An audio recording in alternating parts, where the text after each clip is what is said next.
Beyond the gate, spoilers tease that a low, tightening tension grips the air as Martin Richardson strides down the narrow lane that leads from his stately home toward the heart of the township. He moves with the fierce determination of a man who has just learned of an injustice so personal that it reverberates through every sinew of his being. Only minutes ago, Martin had been handed the news that a flourishing local enterprise, one he had often passed on afternoon drives, had fallen victim to a violent robbery. The owner, a kindly woman known for charitable donations and volunteer work, had not only lost precious assets but had also been brutally attacked. Each piece of information, delivered with hushed urgency by the local constable, cut deeper than he could have anticipated. Beneath Martin's measured exterior lay a tempest of anger, worry, and an unexpected undercurrent of dread. He recalled the constable's solemn tone. The business had been their community's pride, a beacon of growth and prosperity in troubled times. That beacon now lay in ruin, its windows shattered, its signage torn, and its shelves emptied in a frenzy of greed. Worse, the proprietor, an elderly man with a steadfast posture, had returned to his home to find a tangled scene of violence. Bound and battered, he was left trembling on a blood-spattered floor. The graphic details sank into Martin's mind, replacing the calm assurance he typically displayed in office meetings and social gatherings. The news had arrived at Martin's study just as he was preparing his speech for the upcoming council session, and every word he had drafted now seemed hollow. As the constable finished, Martin's pulse thundered. For a fleeting moment, he saw not a public servant seeking justice, but a reflection of his own buried past he had never dared to revisit. The constable's mention of the ordeal's brutality was a trigger, flushing Martin's memory with flashes of another night, another crime, one kept hidden behind the fortress of his carefully constructed identity. His hands clenched into fists, and he felt a wave of nausea, not for the first time plagued by this inexplicable panic when violence edged too close. That evening, Martin made his way through the heavy oak doors of his mother's home. The Richardson residence, nestled at the edge of the estate's ancient orchards, bore the comfort of decades of family history, yet tonight it felt oppressive, laden with the echoes of old secrets. Nicole Richardson greeted him with a mother's warmth tempered by concern. Her silver-streaked hair and gentle eyes had always provided Martin solace, and tonight she noticed the tremor in his voice as he sat across from her in the lamp-lit parlor. Between them, 2 steaming cups of tea rested on the coffee table, the porcelain delicate and inscribed with roses. Martin's voice shook as he recounted the robbery, but as he spoke, his words trailed off into ellipses of recognition. Nicole watched him intently, sensing that his inner turmoil went beyond professional outrage. She leaned forward, her voice soft but firm. "You're seeing that darkness again," she said, referring to his recurring nightmares and sleepless nights. Martin's jaw tightened as he struggled to articulate the memories that plagued him, ghosts of a man he once knew, flashes of violence that felt too vivid to be mere dreams. He confessed that he had been unable to sleep for nights, his mind replaying scenes he could not fully place. Nicole's brow furrowed. She had lived through Martin's childhood, a childhood marked by whispered arguments and sudden absences, and she had learned early on that certain topics were better left undisturbed. Still, as his mother, she felt compelled to guide him. She reminded him of the stigma attached to mental health treatment in their family circles, cautioning him gently. "Some things are best handled by professionals," she advised. "Carrying these memories alone can be dangerous. You owe it to yourself and to the community you care for to talk to someone who understands the mind's shadows." Martin nodded, but his mind bristled at the suggestion. Therapy carried connotations of weakness that conflicted with the image he painstakingly maintained as a pillar of the community. Yet beneath his resistance lay a flicker of hope. Perhaps by speaking aloud the fragments of recollection that haunted him, he could finally piece together the puzzle of his past. He agreed to research a reputable therapist, though he warned Nicole he would do so discreetly. She pressed her hand to his, offering a patient, maternal reassurance that he had not felt in years. By late afternoon the next day, Martin found himself driving toward the county club, a sprawling estate of manicured lawns and stately columns where the township's elite gathered. The gravel crunched under his tires, and he let his gaze wander over the lake's mirrored surface and the tennis courts where local champions practiced. He needed the normalcy of routine, the veneer of civility that such places provided, to ground himself. But as he parked and adjusted his tie, a prickling sensation crept over his neck. He scanned the periphery, the motes of dust dancing in sunlight, the distant chatter of golfers, but among the faceless crowd, one presence made his heart stutter. A man stood at the fringe of the veranda, backlit by the golden afternoon sun. He was tall, lean, and wearing a dark suit that seemed out of place at this country retreat. Martin's breath caught as he sensed the stranger's eyes on him, penetrating and cold. Something about that figure felt intimately familiar yet utterly alien. He turned his head, trying to confirm whether it was indeed the same person who had haunted his nightmares.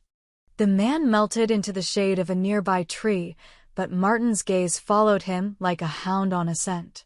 Inside the club lounge, Martin met Vernon Dupree, a childhood friend turned business ally. Vernon greeted him with a hearty slap on the back and a broad grin. The two men settled into leather armchairs by the bay window as a waiter poured scotch. Vernon prattled on about their latest development project, but Martin's focus drifted. Every now and then his eyes darted to the doorway, half expecting the mysterious figure to step through. Vernon noticed his distraction and raised an eyebrow. "You okay, Marty?" Vernon asked, voice low. "You look like you're trying to spot a ghost." Martin forced a smile and nodded. "Just running through the council's speech in my head."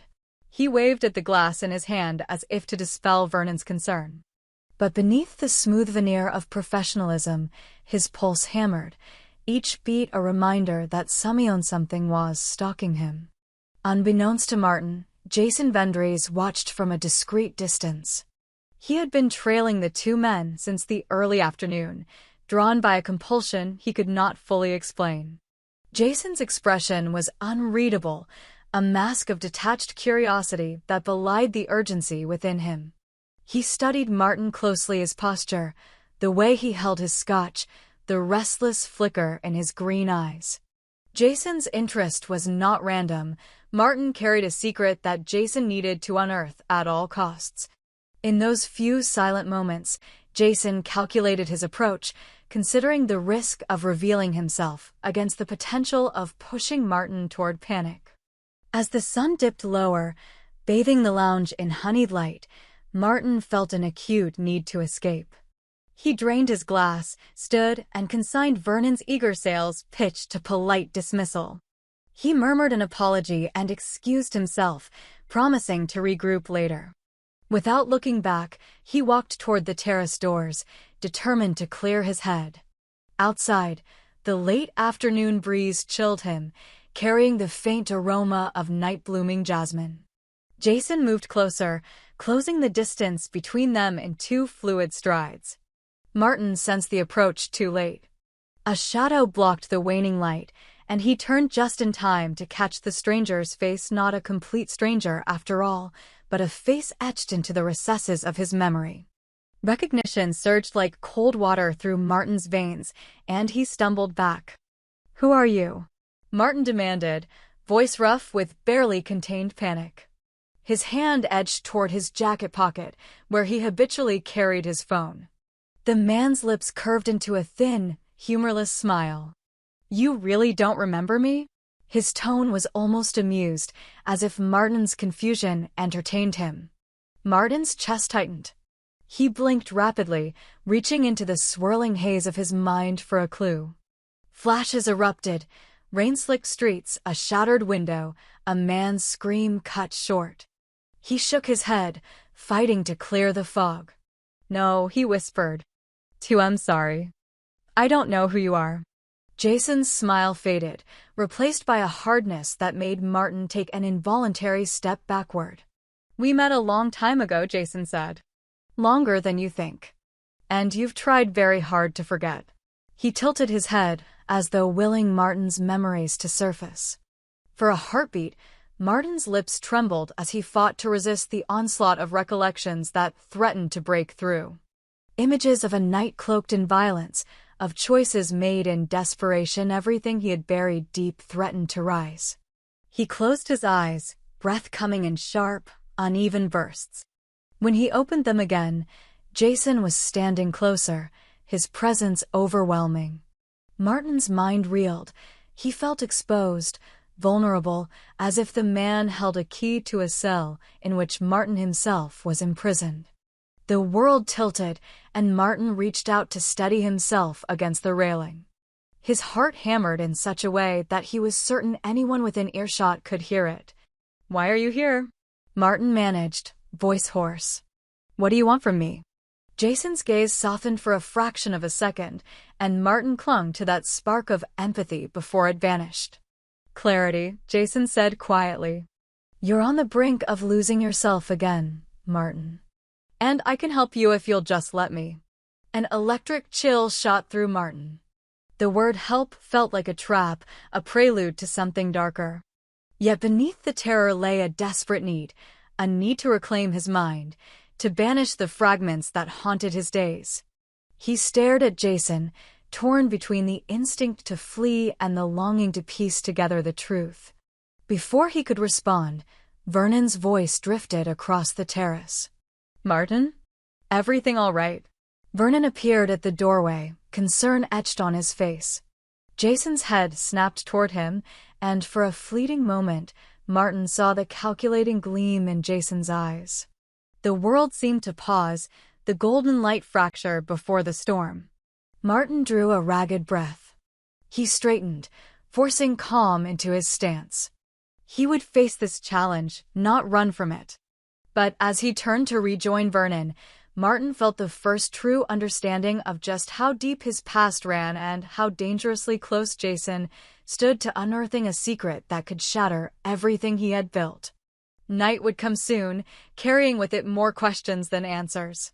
And as Martin walked away, glancing once over his shoulder at the silent figure beneath the amber lamps, he knew that the gates he thought he had closed so long ago had begun to creak open once more. The real reckoning was only just beginning. A hush settled over the Richardson estate in the days that followed, as though the land itself recognized that a storm was gathering. Martin returned to his duties on the council, presiding over meetings with a measured calm that belied the turmoil roiling beneath his placid exterior. But each time he raised his pen to sign a document or stood to address the room, his thoughts spun back to that afternoon on the terrace, Jason Vendry's unsettling promise of clarity, and the unspoken threat it carried. Nicole, ever vigilant, watched her son from the periphery. She noticed the way he lingered at his office window late into the night, the sterile glow of his desk lamp illuminating the tight lines around his eyes. She worried that his brief forays into therapy reluctantly agreed upon had stirred more questions than answers.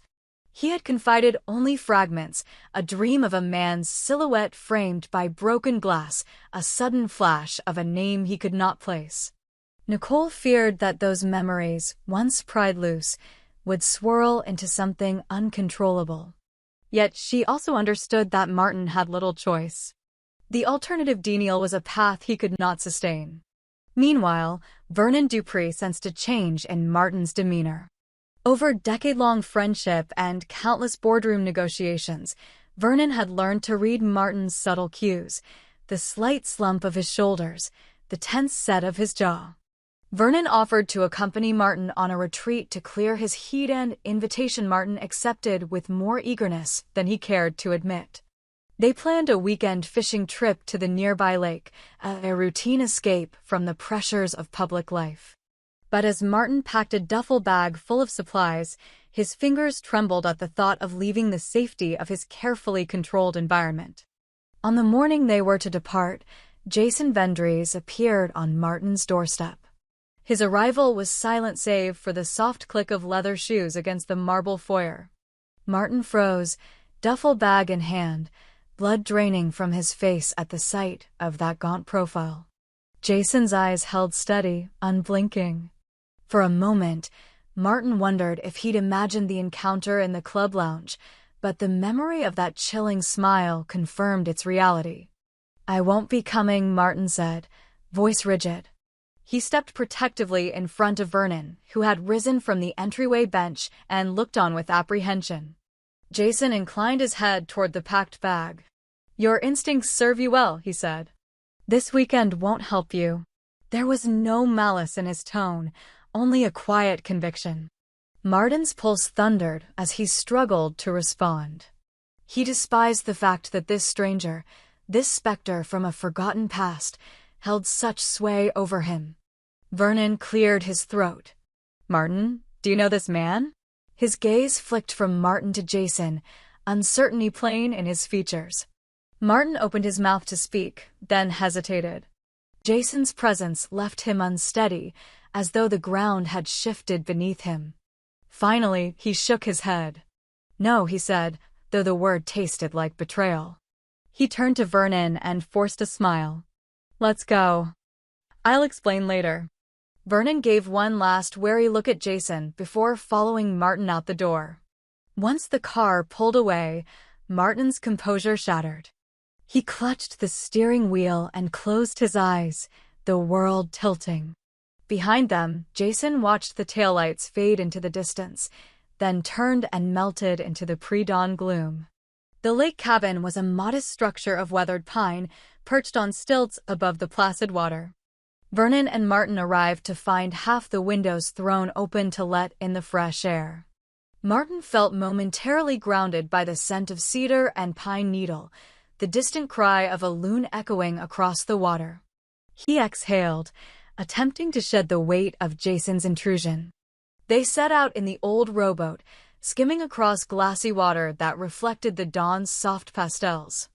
Vernon chattered about zoning permits and potential investors, but Martin barely heard him. His mind raced with questions. How did Jason know him? What secret lay buried in Martin's past so deeply that he'd spent years forgetting? As Vernon reeled in a trout, Martin stared at the water's surface, afraid that any ripple would shatter the fragile calm. That night, under a sky black as spilled ink, Vernon built a fire on the cabin's deck. The crackling flames traced Martin's gaunt features in flickering relief. Eventually, Vernon set aside his fishing journal and faced Martin. "You're miles away," he said gently. "Talk to me." Martin stared into the fire until the embers blurred. He weighed his friendship against his fear, then sighed. "Something happened when I was younger," he admitted. "Something I blocked out. I've barely allowed myself to think about it." He glanced at Vernon, who nodded, encouraging him to continue. "I was living in another town. My father's consultancy took us there for a year. There was an incident, a robbery, like the one here. I was involved, but not as a bystander. I made decisions I shouldn't have, things I can't fully recall." Martin's voice cracked, and he closed his eyes. "I hurt people, Vernon." Vernon reached across and laid his hand on Martin's shoulder. "You're carrying guilt," he said softly. "Maybe Jason's appearance is a sign you need to face the truth."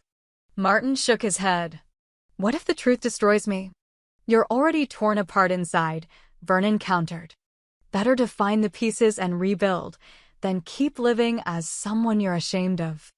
Late into the night, the two friends spoke of darker things Martin could only articulate in metaphor.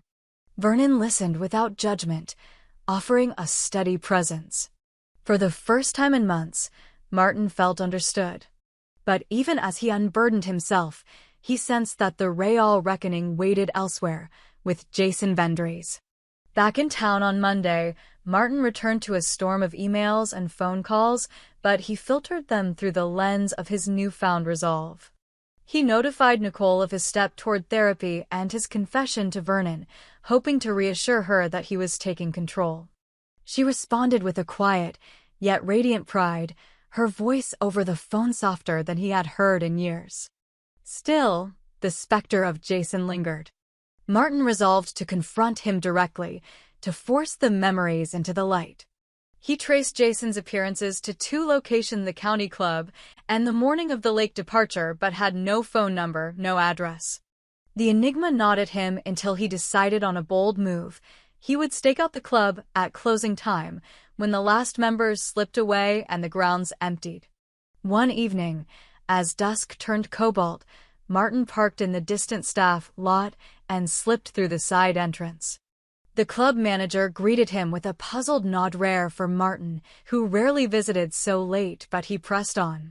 He moved quietly past the ballroom and into the gardens, where lanterns cast pools of warm light. The air smelled of roses and cut grass, innocent enough, yet every shadow seemed fraught with possibility. He found a bench beneath an oak and waited. Minutes ticked by in silence. When the clock struck 8, a figure emerged from the clubhouse, Jason, in the same dark suit, purposeful as ever. He did not look surprised to see Martin. "So you came," Jason said. His voice carried across the lawn. Martin rose, chest tight. "Why do you haunt me?" Jason stepped forward, hands uncuffed. "I'm not here to torment you," he said. "I'm here to help you find what you've lost." "Help me?" Martin scoffed. "You thrive on my fear." Jason's gaze hardened. "Your fear keeps you blind." "I want to free you if you'll let me." Martin's pulse pounded. Every instinct urged him to flee. Every weary hope urged him to stay. He controlled his shaking hands and asked, "What do you know of my past?" "I know the night you burned the Reynolds warehouse," Jason replied. The words landed like stones in Martin's gut. He staggered, memory jolting awake, the roar of flames, twisted metal, a man's anguished cry lost in smoke. Martin closed his eyes, the truth slicing through the haze. He had set that fire, believing it would distract the thieves who threatened to expose a dark secret about his family's finances. Instead, the warehouse belonged to a man no longer alive, his business partner, Samuel Reynolds. The inferno had been fatal. Martin had fled town, and Samuel's death was ruled accidental. The guilt had been seared into Martin's conscience ever since, though memories faded with time. "How could you know?" Martin whispered. Jason's features softened. "Because I was there." It was impossible, and yet Martin recalled a tall, pale-faced witness he'd seen but never acknowledged, a man who had appeared at the scene and slipped away. Martin had assumed it was a neighbor, a voyeur. He had no idea the witness was fixing his gaze on Martin, memorizing every movement. "You watched me burn a man alive?" Martin's voice rose with horror. Jason nodded. "I tried to stop you, but you wouldn't listen." Martin's legs gave way, and he collapsed to the bench. His head pounded with realization and shame. "Why didn't you come forth before?" "Because you needed to face this yourself," Jason said. "Therapy, your mother's counsel, they were steps toward understanding. Now you're ready for truth." Martin clenched his fists, torn between relief and dread. He had built a life on partial truths and omissions. Unmasking the past threatened that life entirely. But another part of him, deeper and more honest, ached to be unburdened. "Then tell me everything," he said, voice low. Jason sat beside him. He recounted the night in precise detail, the hush of the early morning, Samuel Reynolds tinkering late in the warehouse, the click of Martin's lighter, the crackle of gasoline, and the moment when the fire took hold. Jason had tried to break in, to save Reynolds, but Martin's panic had driven him off. Jason's guilt at his failure had become a personal crucible haunt Martin into confession, to force him to atone. Martin listened, every word reshaping his understanding of that day. When Jason finished, Martin looked up at the lantern-lit terrace of the clubhouse, where windows glowed against the night sky. "I need to make things right," he said. "But how?" Jason's gaze held something fierce and compassionate. "Samuel's family lives out west. They never knew what truly happened. You have a chance to confess, to seek forgiveness. Only then can you find peace." Martin exhaled, the weight of decades pressing down. He pictured visiting the Reynolds family, watching their faces register shock and grief, and wondered if he could endure their anger. Yet no longer could he hide behind silence. The next morning, he drafted a letter, an admission of guilt and apology. He sent it to an attorney, instructing that it be hand-delivered to Samuel's widow. In the days that followed, Martin felt raw and exposed, but also strangely lighter. His counsel duties felt less like performance and more like service. Nicole noticed the change. When he called her late one evening, his voice was steadier, more genuine. She offered quiet congratulations, her relief echoing across the line. Vernon, too, stood by him. Over coffee, Vernon said, "You've faced your past. Now you can shape your future." Martin smiled, gratitude shining in his eyes. "Thank you," he said. Jason Vendries, having fulfilled his purpose, faded into the shadows of Martin's life. Martin hoped their paths would never cross again, but he recognized that the past, once unearthed, would never fully disappear. Rather than stalk him with dread, it would serve as a reminder that truth, even when pain fuels, the only path to freedom. As summer dawned, the township thrived under Martin's renewed leadership. He championed a memorial for Samuel Reynolds, and at its dedication, he spoke not as a distant official, but as a man who understood loss and redemption.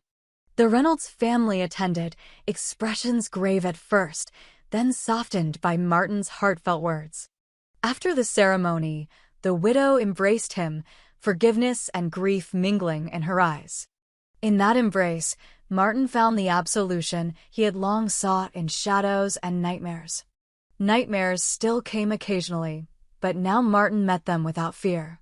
He had learned, through fire and confession, that the human heart could endure beyond the gates it once erected to shield itself. And though Jason Vendries remained a memory haunting the threshold of Martin's consciousness, it was neither torment nor threat, but a testament to the power of truth to illuminate the darkest corners of the soul and to guide a man home.